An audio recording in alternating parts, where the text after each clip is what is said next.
So everybody's racist now. I want to tell you all a little story. I, about 2 months ago, started my own landscaping company. And it was because of necessity. I had to. I was in the gym business.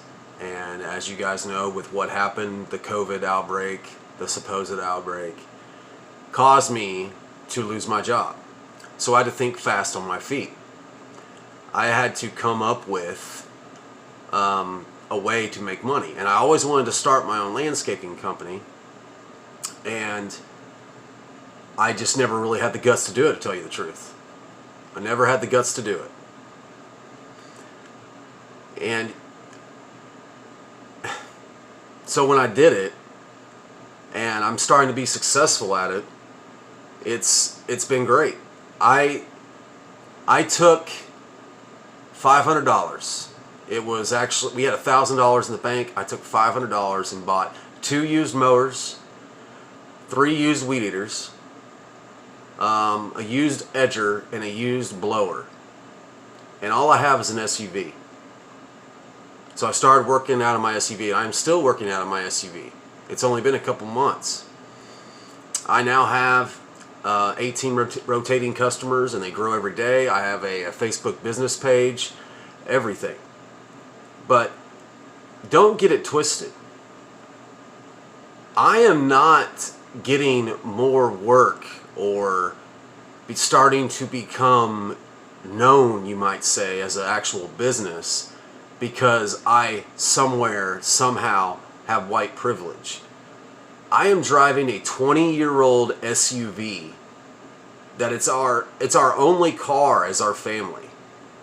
So if this car breaks down, we are screwed. Not only will I not be able to go to work, but I won't be able to go get groceries. I wouldn't be able to go take my kids to the doctor if they need it or anything like that. I'm taking a huge risk. But there is no white privilege here. I have to earn everything I have, and I am starting from the complete ground and working my way up. Race is never even taught in my home. Race is never even a question in my home. Race is never a conversation in my home. And here's a prime example of that.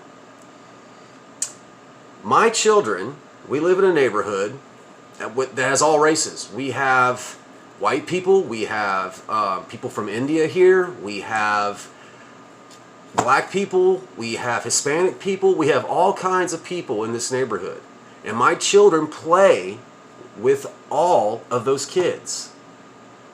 And I was talking to my wife last night, and it just dawned on me. And the reason why it just dawned on me is because I never thought about it, because we don't think about it like that in this house. We never have. We never will. But what it was I looked at my wife last night. I was like, do you know our kids play with a black couple's kids down the road. They also play with some Hispanic kids, and they play with some from India, their kids. I don't know what, I'm sorry, I don't know the correct term. I'm just telling you how I see it. Never once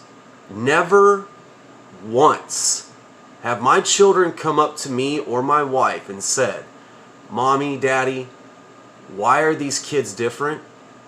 Why are these kids darker? Why are these kids, their hair," like, they've never said anything like that because it's not something they think about. And here's the reason why. We don't teach that in my house. We don't bring it up in my house. We don't talk about it in my house. We have the attitude that everyone is equal. What I find great in a person is how hard they work. What I find great in a person is if they're true to their word. If they do what they say they're going to do. Those people are becoming few, far, and in between. And you guys know what I'm talking about. A person that can look at you and say, "I will be here at this such and such time on this day," and they actually show up at that time at that day. with no excuses. That is becoming rare. But it doesn't matter what race you are. Racism is taught.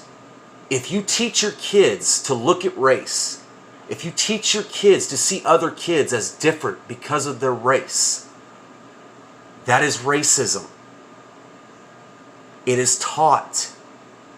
My kids are prime example. Never once have my children come up to me and said, why are these kids, why do they look different? Because they really don't look different. They don't. They just play with them like kids. This was never, the George Floyd thing was never a race issue. It has turned into that. And see, this was the first time that all of us in this country agreed upon something. That what happened to George Floyd was unacceptable. But it was only the racists that started screaming race. I was saying we have allowed our tyrannical government to take over.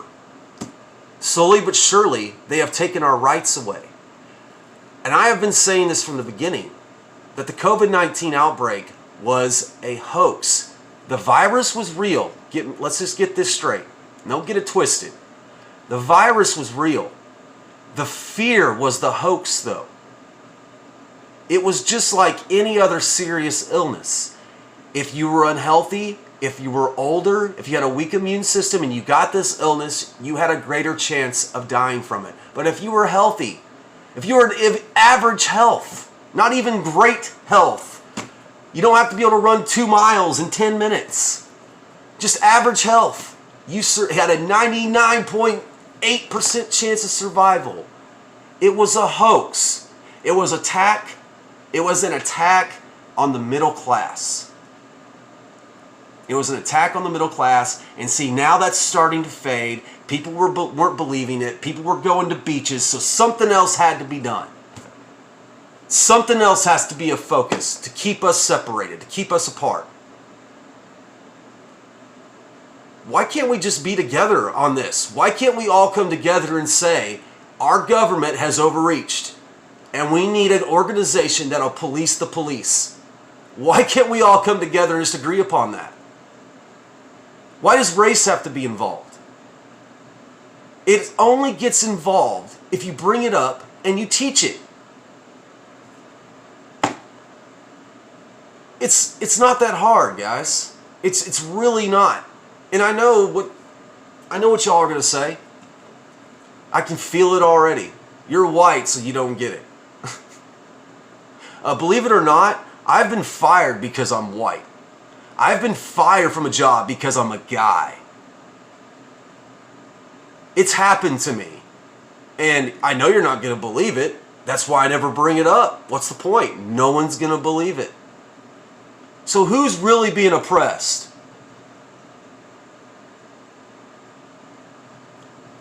We all need to come together on this. The only reason that race is being brought up is because these tyrannical groups that want socialism, that want the government to take over, that want rights to be taken away, are the racists.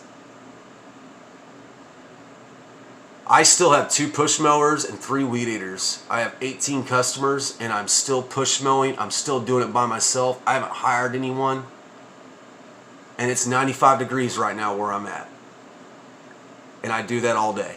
Where is my white privilege? Where is it? I don't have any. I have to bust my ass just like any other man to earn the respect of my customers and earn more business. It has nothing to do with my race. It has to do with I show up when I say I'm going to. I get the job done when I say I'm going to. And I do it to the best of my ability. I let my work do my talking, not my race, not my color, not my gender. I let my work do the talking. Why can't we all come together like that? Racism is taught. My kids in this house will never know racism. I won't even tell them about what's going on right now. But at the same time, I keep an eye on them because there's so much craziness going on right now. But anyways, that's all I got. I hope you enjoyed it. Thank you very much, and you'll have a good day.